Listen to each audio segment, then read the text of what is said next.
welcome to the Brattleboro Citizens Breakfast. So today we have George Harvey with us, who's the, let's see if I get this right, general factotum of Green Energy News. I prefer people call me General Harvey. General Harvey, yes. Or General Writer, we should say.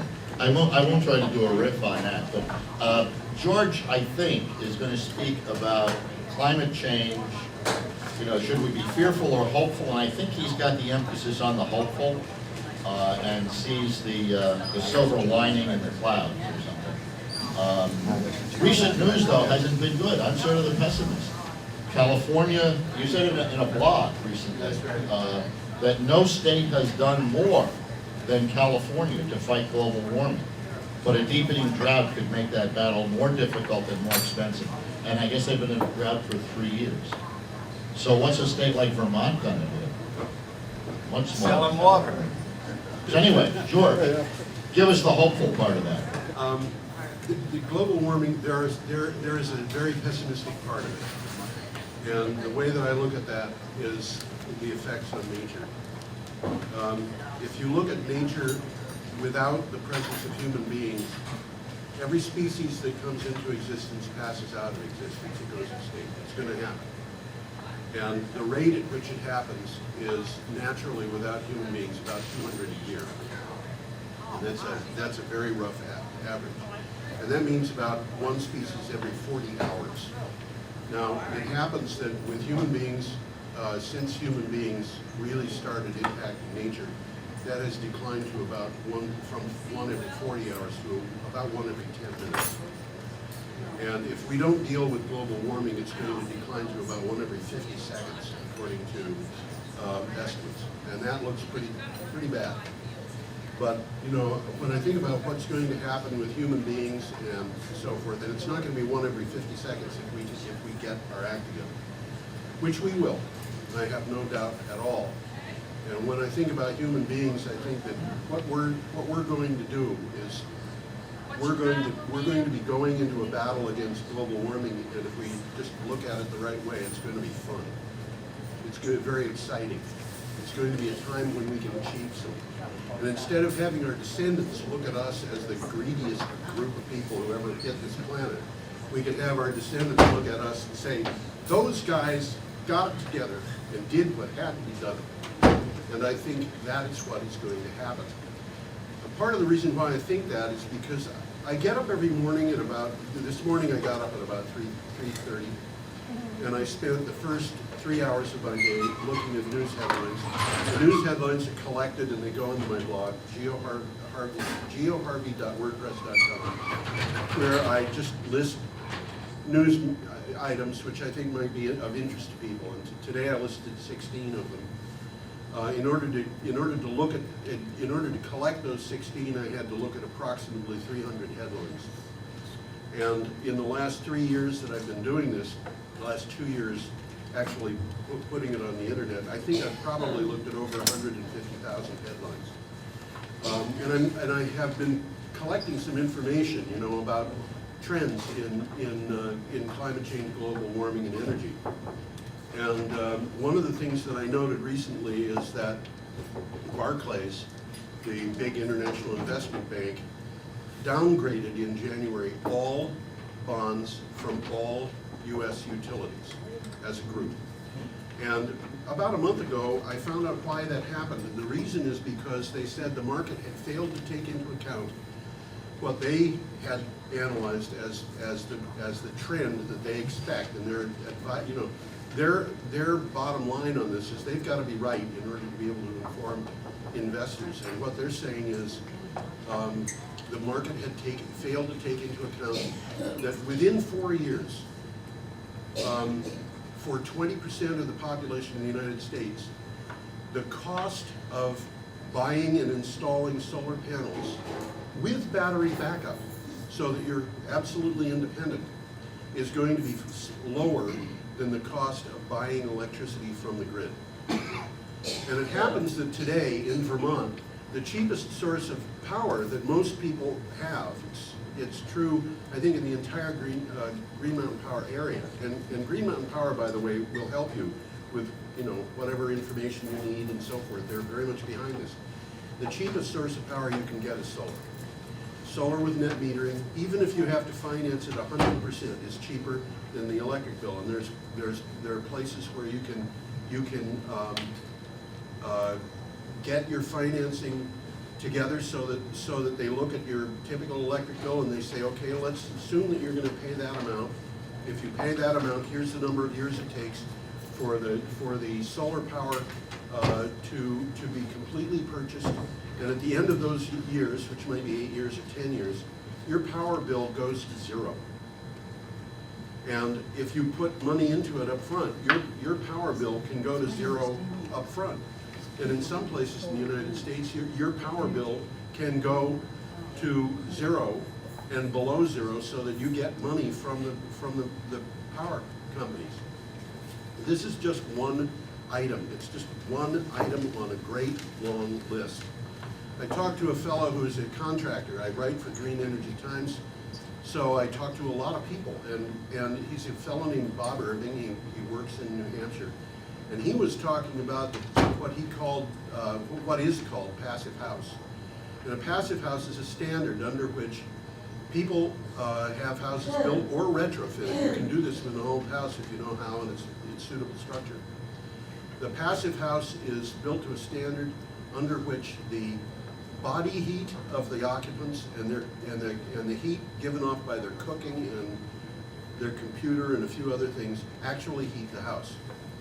And he said, yes, it's a bit expensive to build a passive house. But what he had calculated, and it turned out to be true, is that you could go 90% of the way to a passive structure. So that you cut the power consumption by 90% without any additional cost. Because although you're putting in more insulation and better ventilation and things like that, you can avoid the purchase of a boiler. So the trade-off is you can just reduce your power bill by 90% if you're building a new house. Now, these are just two items in a series of trends that goes on and on and on and on and on. And so I think what I want to do right now is ask, does anybody have any questions about energy, about global warming? How do you get this information from GMP? Do you have to phone them, or is it available on their website, or what about getting that calculator about how much you'd save if you spent this or that? That information comes from the fellows who do the installations. I'll give you an example. Peter Thorell at Sovereign Solar, which is in Putney, as I recall, is a person who you can talk to about this. And basically, there are a couple of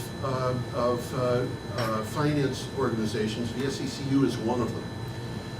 On a wider scale, across the whole United States, Admiral's Bank, which is in Rhode Island, is another organization that will finance this kind of thing. But VSECU will finance that. And Green Mountain Power but I should actually go a little bit further. Green Mountain Power is interested in assisting with the financing by taking up its own position in it, which is that when you pay for the solar panels, the bill you pay goes to Green Mountain Power, which then forwards the money to the financing institution. So they want to be in it. They want to be part of this whole equation. And as a matter of fact, Mary Powell, who's the CEO of Green Mountain Power, is very interested in coming up with a new business plan. So they're helping people put PVs on their roofs up in Rutland. They're building solar plants, and they're building wind plants. I'd like to hear a little more about your grounds for optimism, because globally, because as I understand it, the problem is exponential. When the polar melt starts to begin, there's not just the tipping point, loss of the reflective issue, but there's the release of methane in volumes that are almost unimaginable. Yes. That start to get exposed. Yes. And there's, as you said, there's a tipping point. Yes. Beyond which it's just an absolute disaster. So I'd just be interested in what else you have in your thinking that makes you optimistic. I I gave you 2 points. I find points like those every day. In some cases, it's a matter of technology changing. And the tipping points are technology. They reflect our current technology. The idea of releasing methane, just a good example. You might not realize the potentials for titanium dioxide. Have you ever heard of it? No. Okay, titanium dioxide is a white powder. At least that's the way most people get it. And most people get it on their donuts. Okay? And titanium dioxide obviously has a very low toxicity, but it also has some very interesting characteristics. One of which is that it is about 97% as reflective of sunlight as snow is. Another one is that when there is UV light present and it hits titanium dioxide will catalyze hydrocarbons into carbon dioxide and water. And just an example talking about methane. That means that if there is methane present, titanium dioxide during daylight will turn it into more available carbon compounds. And it has been tested for this purpose. It's the most important white pigment that we have in paint. It's used for a lot of different things. And if it is put on paint and it's on the surface so that the air can get to it, you can put it in a place where there's a lot of pollution. And the exposure to UV light cuts that pollution. In some places in France, they have found that they could cut the pollution by over 90%, just by having titanium dioxide on the walls. This is just one example. There are many, many, many such examples. You just said, the pollution reduction? Yes. What type of pollution is being reduced? Is it coming off the paint or the overall ambient is sucking it out of the air? Sucking I'm it. just confused. Yeah, by this is sucking it out of the air. What they found was there are places in a traffic pattern on a highway where the wind doesn't clear things out very easily and cars go by and pollution gathers. And in those places, they were able to find a 90% reduction in pollution. And this is literally sucking that pollution out of the air. We've got, and it's just one opportunity that we've got. Carbon capture and sequestration is something that we talk about a lot. Carbon capture and use is something that we don't talk about very much, but it's a big issue. It is a very big issue. You can capture a carbon dioxide atom coming out of a power plant and then using this wonderful thing that a guy got a Nobel Prize for called the Sabatier process. You can catalyze that against hydrogen to make methane, which is power plant fuel. So you can get the carbon atom as it comes out of the plant and then put it back into the plant in the form of fuel. And all you need is some energy to drive that catalysis. And that energy can come in the form of wind power, solar power. And that means the carbon atom, instead of going into the atmosphere, can just go round and round and round. And that's all you need to do. Another example.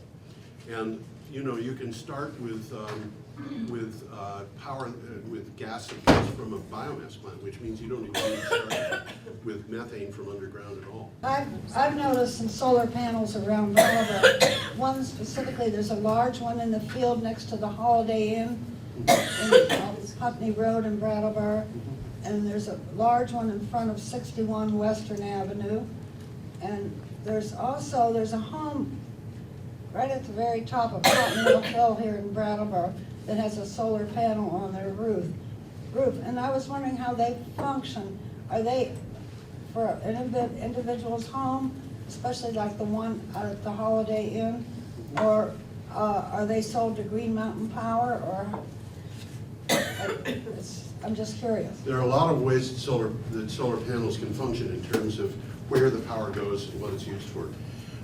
The simplest solution to how it functions, and probably none of the systems that you're talking about function this way, but you can take the solar power from the panels and use it to charge batteries, and then operate your house off of those batteries. And that is what Barclays was saying would actually be a problem for the utilities in the United States in the near future. It means that as the prices of these things go down, and I think the price of solar has gone down from about $70,000 a watt to about 70 cents a watt in the last 30 years or so. And I've seen companies say that they believe that within a few years they'll be down under 30 cents a watt for the panels themselves. The price of batteries is going down as well.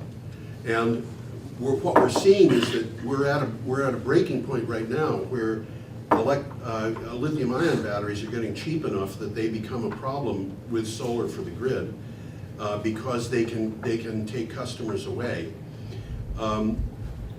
In the future, we could see more and more and more of just people getting that electricity for their homes.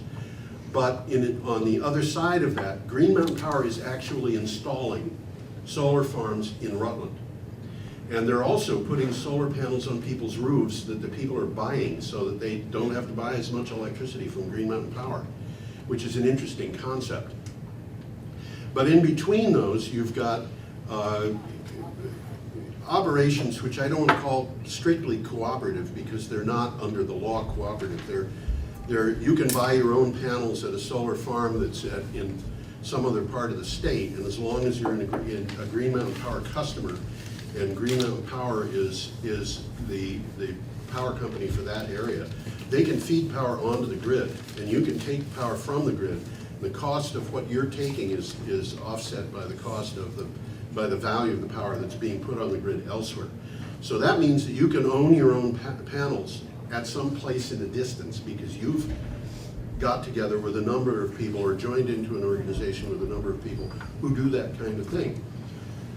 Another example is a company that has its own power. And for example, Jason Cooper, who owns property in Brattleboro and has a bunch of apartments that he rents, has a power facility that gets, I think it's 150,000 watts. I think it's in Putney. And he applies that for his rentals in Brattleboro. Many, many, many different ways to do this, and a lot of them are accessible to ordinary people. Well, this question will tell you that I'm not a chemist. Okay.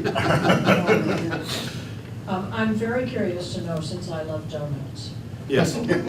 how titanium comes to be on top of my donut. Titanium dioxide is used in the white powder, which is mostly sugar, that is on top of the donut.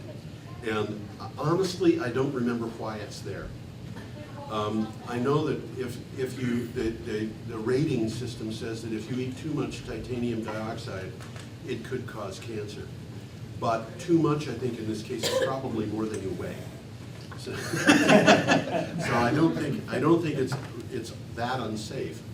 I don't fear cancer from donuts anywhere near as much as I fear cancer from the exhaust fumes of vehicles.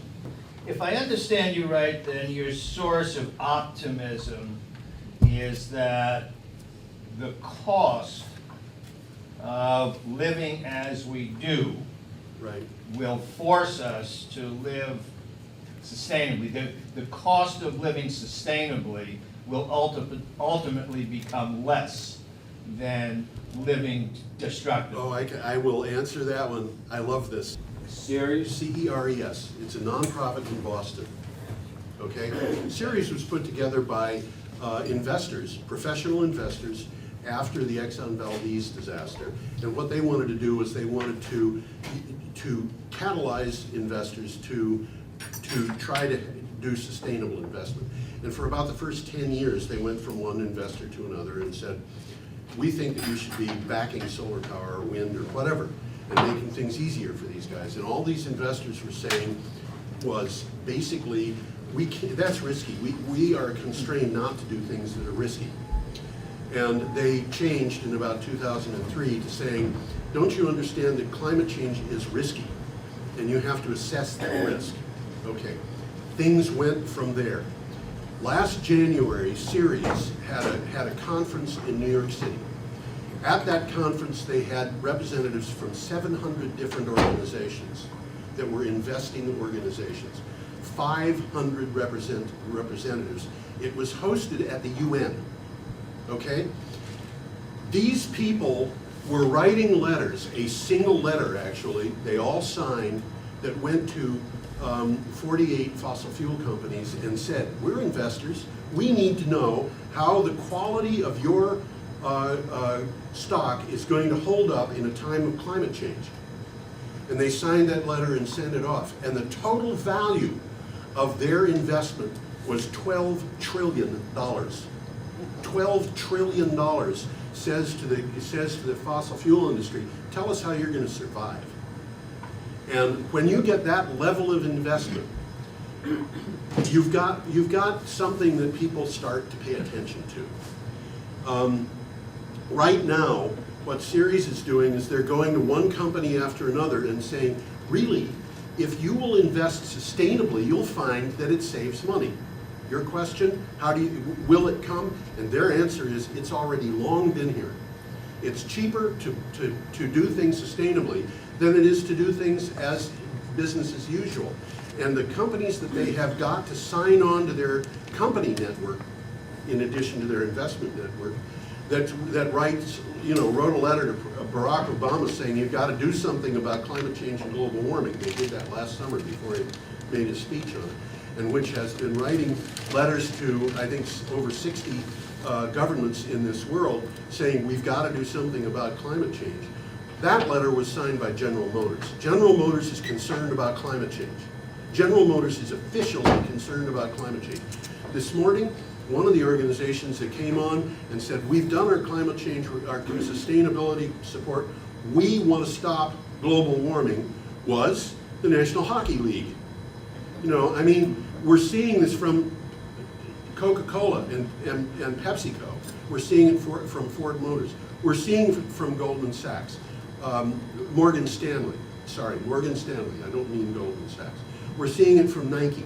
We're seeing it from Unilever. We're seeing it from chemical companies. We're seeing it, and a lot of it comes from investment banks, and a big amount of it comes from the insurance industry, which has got to pay for the wreckage if we have wreckage from global warming. And they know about this. About 15 years ago, there was a hurricane that hit Brazil.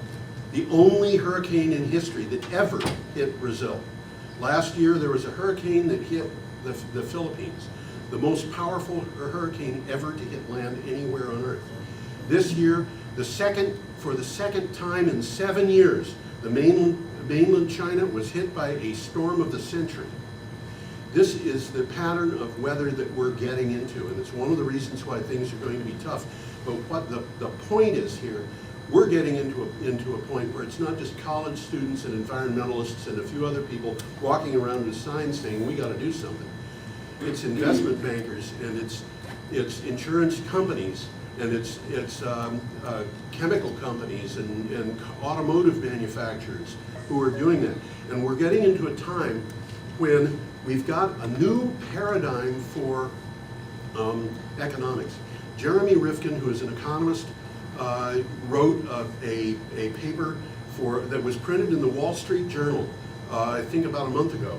And the title of it was Get Ready to See the End of Capitalism as We Know It. And what he was talking about was not the end of capitalism. What he was talking about was a fundamental change. And the fundamental change is what he refers to, and it's not his original term, as the collaborative commons. And the collaborative commons is a circumstance under which things are literally given away. Things of value are given away. I can give you a few examples of this. Wikipedia is an example. Wikipedia operates for free. Wikipedia gets donations. Wikipedia provides people with a free encyclopedia. But it's not the only organization. My first exposure to computers happened at a time when the computer I was working on had donuts for memory, little iron rings. They had to be sewn together by hand, and the memory cost $1 a bit. You can go into Staples and buy a card to put in a camera that costs $18 and gets you 32 gigabytes of information. At that rate, we're talking about computer memory costing less than 1/1000th of a cent per bit. What had cost $1 now costs 1/1000th of a cent, less than 1/1000th of a cent. And the result of that is that people who have a lot of computer power can give away memory. So if you go to WordPress and you say, I want to start a blog, they'll say, sure, you can start a blog. And you say, I want another blog. They say, you can start another blog. And you say, I want another blog. And you can start another blog. What's the limit? None. There's no limit. You can have as many blogs as you want, and every single one of them, they provide you with 3 gigabytes of memory. Now, 3 gigabytes, 3 times 12 is 24. That is 24 billion bits, which would have cost $24 billion when I got to that first computer. And now it's free. And what Jeremy Rifkin is saying is, one of the things that's going to be free is electrical power. Easy to be convinced that you're right, that when it becomes profitable to be sustainable on at least a physical level, it will happen. But that isn't the real issue Okay, that we are working with. We are working with the real issue we're working with is who controls the technology and how will it be distributed. An example in another field, we can afford to give every person in this country, in the state, maybe the world, health care. But we don't. Because to do so would change the way wealth was distributed. And that very same principle is going to be applied to the tools and the technology and the instruments of sustainability. I think that many corporations will desire sustainability, but they are not going to apply it and make it available universally until they are actually physically threatened. point physical and financial converge, yes, I agree. There are companies and there are groups of individuals that are coming together to oppose the idea of sustainability. And they're doing this for reasons which I think are rather, they may not be groups that are used to transparent actions, but their reasons for opposing renewable power and sustainability are pretty transparent. When you see oil companies saying, we don't want to do that, you can guess that there's a reason. Fracking, however, is not working out as planned. Shell Oil has stopped looking into fracking in the United States because it turns out that it's not making money. It costs $2 a gallon to get fracked oil just out of the ground. And when you translate that into money at the pump, it becomes expensive. But they are still opposing the idea of renewable power because it threatens their bottom line. And these organizations have gone so far that they have actually basically hijacked the government of Australia. They hijacked the government of the U.S. Well, I Called think, campaign finance. I think, yeah, I would agree with you, Spoon. Campaign financing is a big problem. But they've hijacked the government of Australia, which had a carbon tax. They have canceled the carbon tax. They have a renewable energy target. They are talking about canceling the renewable energy target. And it's pretty clear that the people behind this own coal mines. And the government is saying, we got to go after that coal, because if we don't, it's going to be a stranded asset. And we will be the cheap source of energy for the world. And they've got a problem. Aside from the fact that they took a business that was putting in renewable energy that was doing about $2.6 billion a year in a country with a population of about 25 million. They have reduced that to about 3% of what it was in 1 year. Aside from that, they've got to sell that coal. And they are talking about selling that coal to China, whose premier says we've got to ditch coal.